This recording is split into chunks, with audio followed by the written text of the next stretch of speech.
This is Trend Following Radio, where great thinking comes alive. Nobel Prize winners, legendary traders, best-selling authors, and the pros that know what drive us irrational human beings.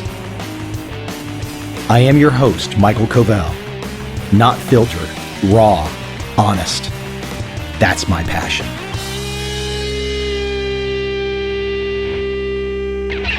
Today on the podcast, something a little different. A friend of mine who has appeared on my podcast, Peter Borish, recommended that I speak with Sam Polk. Sam wrote an interesting article in the New York Times, an op-ed called For the Love of Money. A former Wall Street banker who walked away after making millions. Today, Sam runs a nonprofit helping the poor to understand nutrition. However, his op-ed definitely controversial, definitely chooses sides, definitely makes a point. I think our conversation is fun. I hope you enjoy it.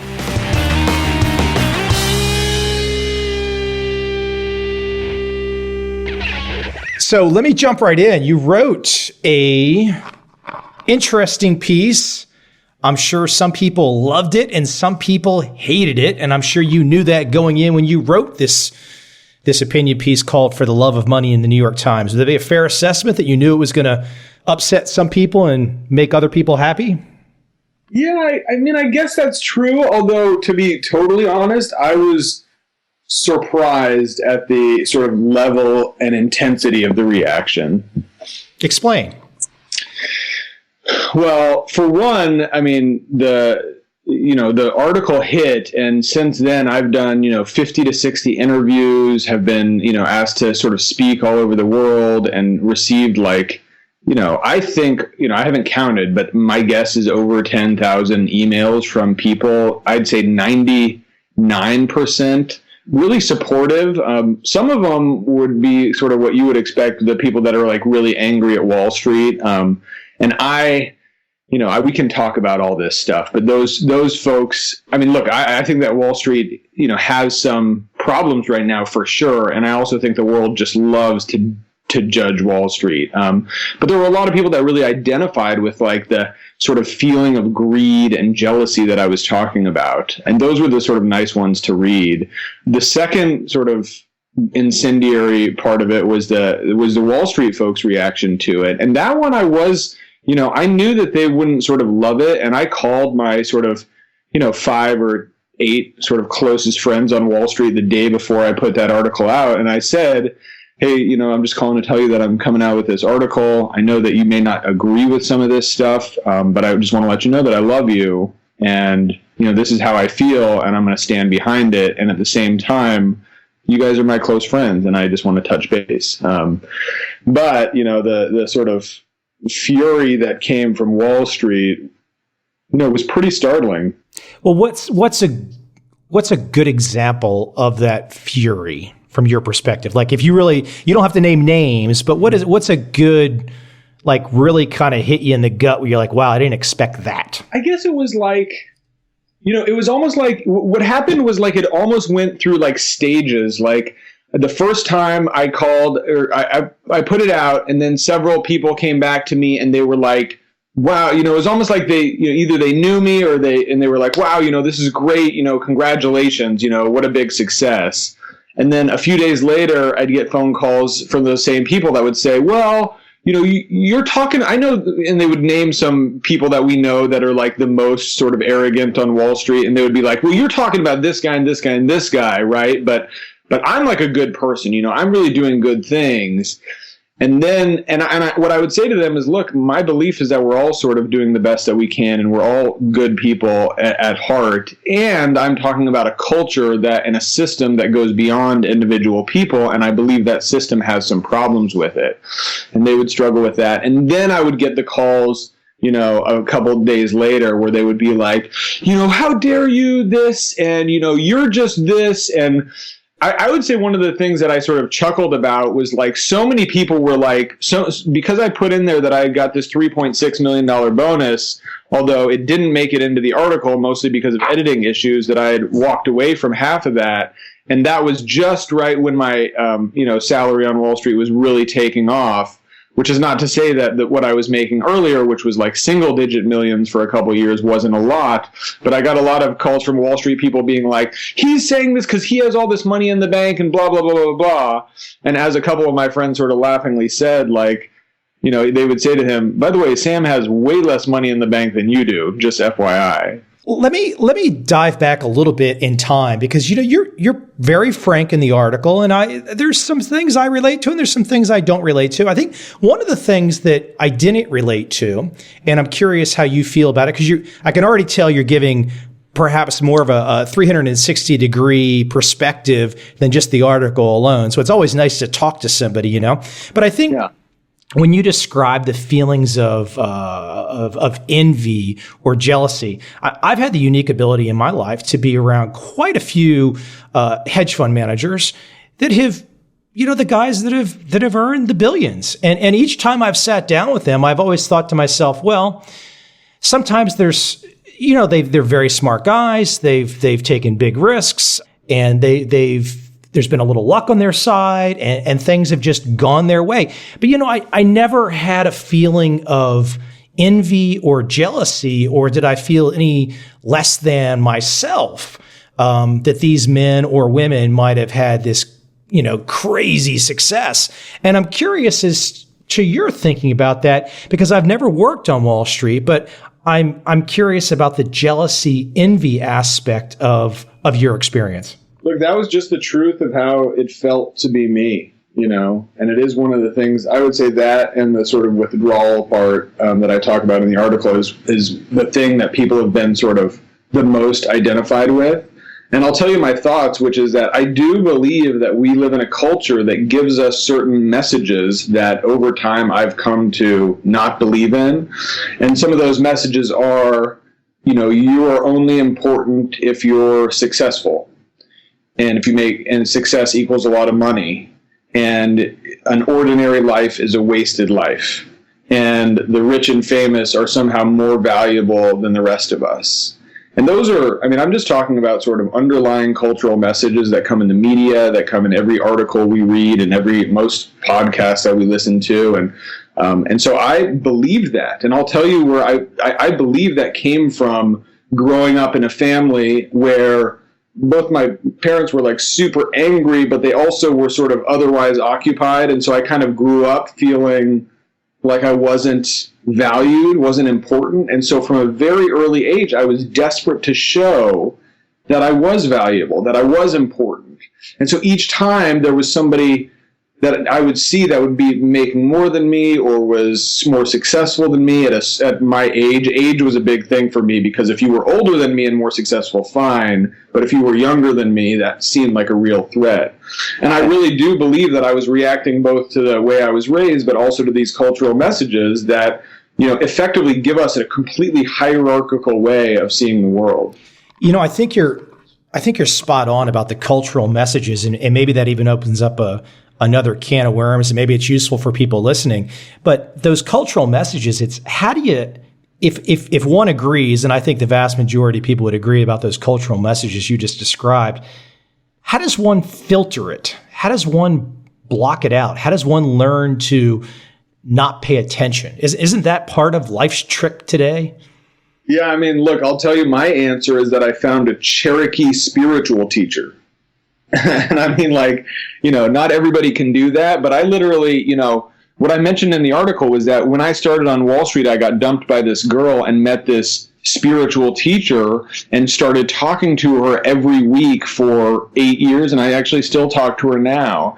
And she came from this belief system that said, we're all part of a circle and everybody is equally important and plays a different role and everybody has a purpose. And you know, my sort of healing journey myself had a lot to do with listening to that belief system and sort of coming to understand the sense of it, but also really, and this is the sort of most important part for me personally, was going through a process where I could heal from the inside in terms of those beliefs that I had taken on my shoulders as a kid. So, you know, the beliefs that my dad, I think our family is the first place that we start to get the cultural messages. And my dad's message was, hey, you're not important to me. And also, I will only be pleased with you when you really achieve a lot.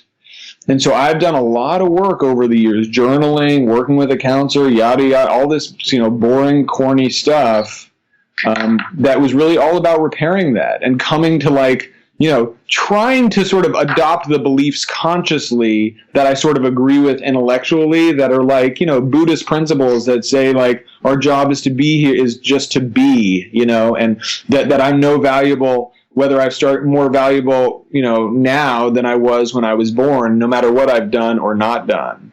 But it's really tough. As a guy, I'm in my 40s. So as a guy in my 40s, I picked up yoga a couple years ago. And I have to admit that I started it thinking it was going to help my neck. And it's turned out to be a little bit more than that. So I hear you about trying to find ways to bring ourselves down to earth, so to speak.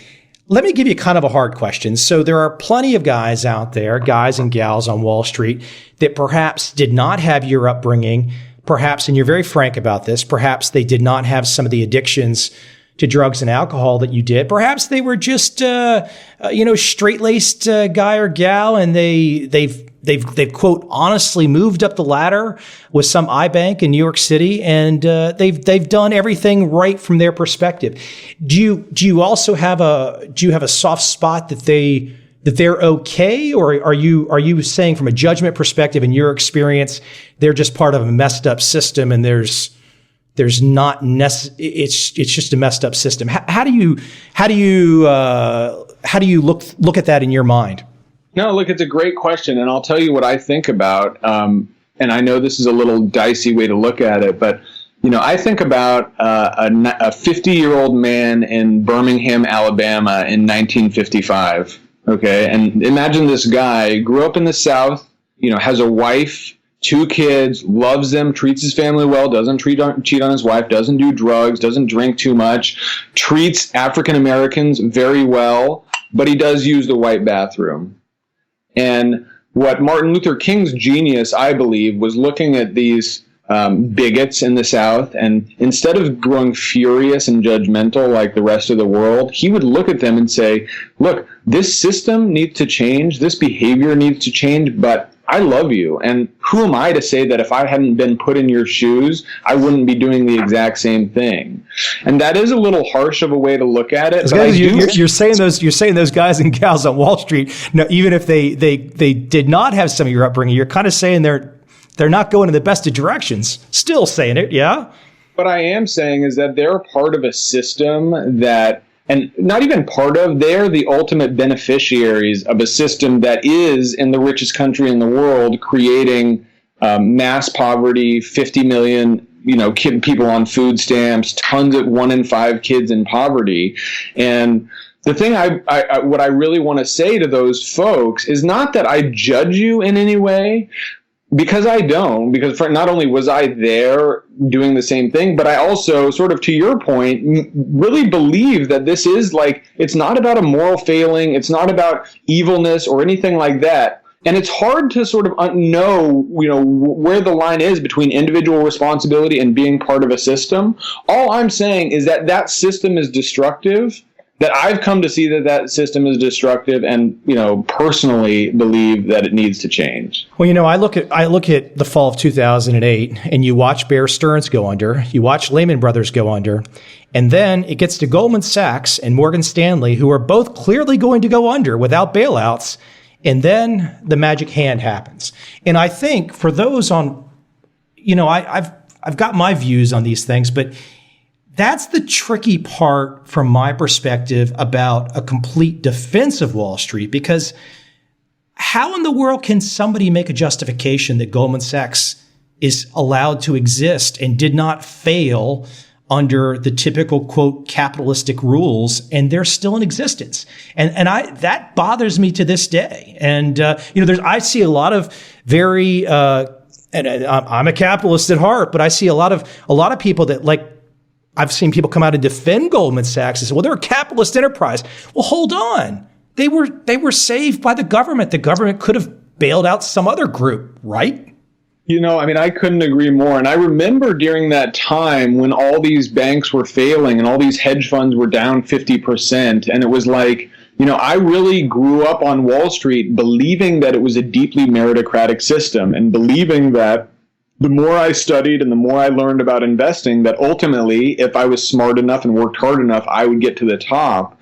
And when all these things started going down and these folks who were at the top of it not only sort of allowed that to happen in terms of not being able to see it, coming, which I'm not saying I was better at than them, but then secondarily not sort of taking responsibility for it in terms of, I always sort of thought of this as like this great discipline of investing, and that if you made a mistake, much like, if an architect built a building that had a messed up floor, he would say, you know what, I made a mistake. That is not sort of good art. I sort of thought about that with investing, and then seeing that, I sort of realized sort of what you're talking about, which is like, it is very easy to use this meritocratic rationale to prop up what can be looked at as an oligarchic system that just protects the folks at the top. And that does go to another point that I think about a lot, which is that, a lot of my friends on Wall Street would say things like, I'm really just trying to give my kids a better life. And for one, I sort of have, a comment to that, which is like, hey, when you got $2 or $3 million in the bank, but you're working 80 hours a week, maybe your kids need a little bit more time and a little bit less money. But even second to that, it really is that we live in this culture that says like, okay, some people have kids who, to give those kids a better life, they need to have $5 million trust funds. And then there's other people who have kids that are on food stamps and go to terrible schools and deal with gang violence, and 1 in 3 black men is going to be, is likely to be in prison in the world or in America. And it's just like, I guess what I'm talking about is like, and I don't come to this from a place of judgment. I just come from a place of like trying to see the world differently, where my spiritual teacher would say, hey, if everybody is important, then why is there all this focus on protecting Goldman Sachs and not that much protection for those, black kids in South LA? Okay, so here's the hard question, and we could probably talk hours about this. So I'm not a fan of crony capitalism at all. Obviously, if I talk about Goldman Sachs should not be allowed to exist, that's being pretty clear. I'm also not a huge fan, though, of, I grew up in the Washington, D.C. area. And, if you want to look at the wealthiest counties in America, they are the counties that surround the town that I grew up in, Virginia. And it's because everyone has got these cushy federal jobs. And so I think there's a situation where you've got an exploitation of corporate welfare, but there's no doubt that there's an exploitation of welfare on the other side. And the question is how does one navigate through these issues? I commend you in the sense that, some people are going to read your article and they're going to love it. Like I said, some are going to hate it. But you know what? You're not saying, at least as far as I understand, you've put your money where your mouth is and you're trying to start a nonprofit. You're starting to go in a direction to make something happen. How does one navigate all these issues, though? Because it is terribly complicated when so many folks are looking towards the government for an answer when the answer might not be there. Yeah, no, look, first of all, I agree, and I don't think it's about right and left or Democrat and Republican. I do think that I think that anybody that thinks that either side has the answer is sort of out of their mind, or at least has a monopoly on the answer.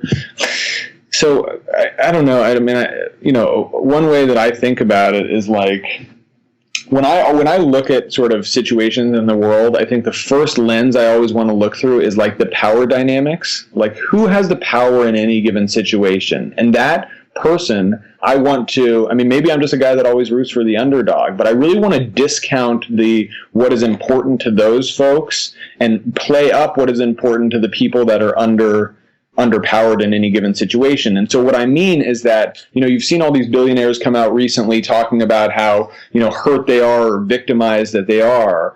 And I remember when I was on Wall Street and that feeling of whether or not I was going to get paid $2 or $3 million being so important to me. And at the same time knowing that, Michael, when I was starting on Wall Street, you know what? In my analyst class, I worked the hardest. I was there every day on the weekends. I was the first one there, last one to believe, I'm not saying I worked harder than other people that have succeeded on Wall Street, but I worked harder than a lot of people on Wall Street. And that deserves respect, and that deserves compensation and all those things. That said, my sort of ability to work and, the intelligence that I had to work with were a direct product of the benefits that I've gotten from the system, meaning that I'm white, I'm American, I went to an Ivy League college because I was a good athlete and all these things. And I guess what I'm saying is like, I want to be really focused on the sort of severity of the problems that people are dealing with and capture them in the right perspective versus the sort of issues that, people with millions of dollars in the bank are dealing with. Let me ask you about Wall Street. So my experience with Wall Street, quote, is with many independent fund managers that really are not a part of the investment bank system. So they basically maybe start small, they raise capital, they trade for clients. If they do well, they get bigger and bigger and bigger. If they don't, they blow up. But I've never had any associates that were kind of in the investment bank world that could be bailed out, or like the long-term capital management world where they could be bailed out. So what do you think about the folks though that truly are saying, hey, I sat down and I figured out this creative way to trade the markets. I don't have any government support. It's just me against my keyboard, so to speak. There is a difference between that and some of these other situations that seem to be a little more intertwined with government. Would you agree with me on that? Sort of, and it goes back to something that you said earlier where you said like these folks took risks, and the guys that started the hedge fund that I worked for always talked about leaving their investment bank when they were, 29 and, going out on their own with only $400, or something like that. So, or $1 million under management or something like that. And I guess what I'm saying is like, that is sort of exactly what I'm talking about, which is that you can tell a story of great risk, but actually your risk is not as great as you thought it was, meaning that, for most of these guys, if they started this fund and it didn't do well, they could go back and not only could they get another job at an investment bank, but they could find some other job that was paying them a lot of money. Having blown up a hedge fund actually probably increases your earning capacity more than not having tried to start one. And so that's what I would say is like the sort of mythology of risk taking that we have in America sometimes supports folks who are jumping off from a pretty cushy place, and those folks then play up the amount of risk that they have. Okay, that's a fair point. I think if we agree to disagree that there's a gray area in there where there are some people that have definitely gone from the bootstraps up and have made it happen. And so I let me ask you this. What's the solution? You've worked for a big investment bank on Wall Street. You walk away. You've made you've put a strong argument out there for why you walked away, and you've taken a pretty strong shot at money and this love of money. So, what do you see in this world where stocks are at all-time highs now? What's the solution for the investment banks out there? I mean, isn't this system just going to keep continuing to get bigger and bigger and bigger and more powerful? I mean, is there anything to stop it? Yeah, no, I don't think there's anything to stop it. It's certainly not my article. And, the short answer is I don't have a good answer. I mean, there's so many smart people in the world saying all these policy changes that could work. And, a lot of them I agree with. I agree generally with raising the minimum wage, and I agree with taking away the carried interest tax benefits and all these things. But really what we're talking about is something that is deeper than that, Michael. And that's the thing is like, I got all these letters from college kids, right? And all these college kids were saying, hey, Sam, I really sort of want to do something with meaning, and I don't want to sort of waste my life going after money. But at the same time, money is really important to me. And so I'm thinking that I'm going to go to Goldman Sachs. I'm talking to them. I'm hoping I can get a job. I'm hoping that I can do what you did and work for a few years and make some money and then go do what I want to do. And I believe personally that 90% of Wall Street sort of is like that. Like people that came in there solely for the benefit of the money, whether that's because it makes them feel important or because it gives them some safety. And I don't say that like I say that from an I perspective.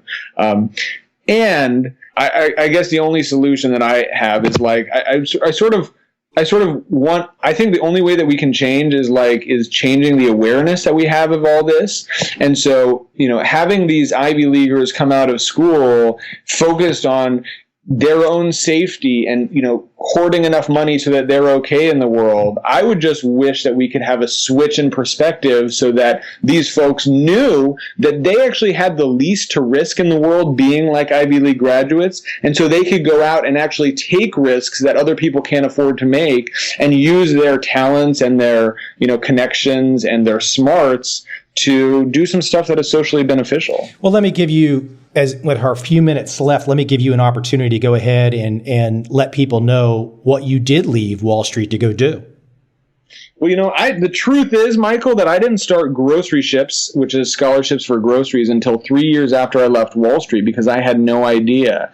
And it took a lot of work in terms of letting go of drawing my value from the institutions that I was associated with and sort of dealing with what it was like to be on my own. But when I finally landed on my feet, I started this program for low-income families struggling with obesity, where they get what is effectively a scholarship for groceries. So it's families that really want to improve their health. They apply to us. If they're accepted, we put them in a class with 10 other families, and over 6 months, they receive not only financial assistance to buy groceries, but also education and emotional support in terms of a program that goes step by step through, the various ways to sort of increase your health in a world that is very difficult to stay healthy in for all people, but especially low-income families, given food availability. Well, we've heard a lot of debates in America in the last couple of years about healthcare laws, and regardless of where one comes down on that side, we all know America is fatter than a house. And it's terribly unhealthy. And the one conversation that I've not heard in all the debates in the last couple of years is no one talks about the simple things: eating less, doing some yoga, going for a run, all these things that are so terribly important that are just, I just don't think people know the benefits necessarily, or there's some discipline issues there, but knowing the benefits is terribly important. I think knowing the benefits and being exposed to it is totally right. There does need to be some tweaking. For example, these families can't afford yoga classes, and going for a run is actually not possible in a lot of these families. And so it's really I do think it's important to acknowledge that discipline may be a real part of it, but also these families are sort of carrying a burden to some extent that probably me and you have no idea what it's like to carry. And so when we approach this with them, it's not about, hey, look, let me tell you about discipline, or let me tell you about this. It's like, let me see where you're at, what you're dealing with. And if I can help you on the margin or give you a way to look at things, then I want to do that. But really, I also want to stand there with you without judgment, because the truth is I'll never understand what it's like to be in those shoes. Yeah, I think that's a fair point for my audience. It is a terribly different experience, and I'm calling you from Vietnam today, and walking down the streets of Ho Chi Minh City, you see people that are very well off, and you see people that are not very well off, and unfortunately in this world, it's terribly difficult to get everybody above water. And I guess all we can all do is try somewhere a little. Well, that's what I thought. Is I for most of my life, I had spent it really competing with other sort of life winners to see who could get to the top. And then at some point, it really just occurred to me that like exactly what you said, maybe time is better spent with folks who really are having trouble affording food for their kids, or having trouble, affording a surgery for their daughter, and to say, hey, you know what? It seems like, given the privileges and success I've had in my life, maybe that comes with some responsibility, and maybe that responsibility is better spent just spending time and focus on folks that didn't have those same things. Listen, I appreciate your time today. I should note that you might find this interesting. I'm sure I'll have some in my audience going to be like, Mike, why did you not beat Sam over the head even more? Why did you, go straight? That's not the point of this conversation. The point of this conversation is really to discuss your article, to discuss your op-ed, to show the dent that you made with this discussion and where you've taken it. And I think we've covered a lot of different issues here today. And I think, for those people that want to go to the extreme on either end, they can, but that's not really the point. Well, look, the thing really is to build a bridge between folks that have a lot and folks that don't. At least that's what I'm focused on. And I would say that, like, my article was really written from an I perspective, meaning it was talking about where I was coming from in my journey. And I do think that the people that have reacted so strongly to it, they might have some sort of I work to do themselves. Yeah. Well, listen, hey, I appreciate you taking the time today. I enjoyed the conversation, and hopefully we can talk again in the future. Great. Thanks a lot, Michael. Take care.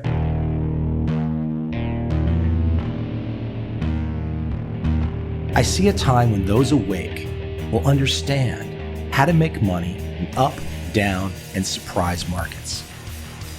Whether new trader or experienced, college student or financial advisor, protecting against a crash, or just trying to make a lot of money, trend following offers everyone an answer in uncertain times. To get started immediately, send me an email, michael@covel.com. I will send you the right trend following steps to take along with my free video. But if you want to buy and hold, trust the government and trust Wall Street, this is absolutely not for you.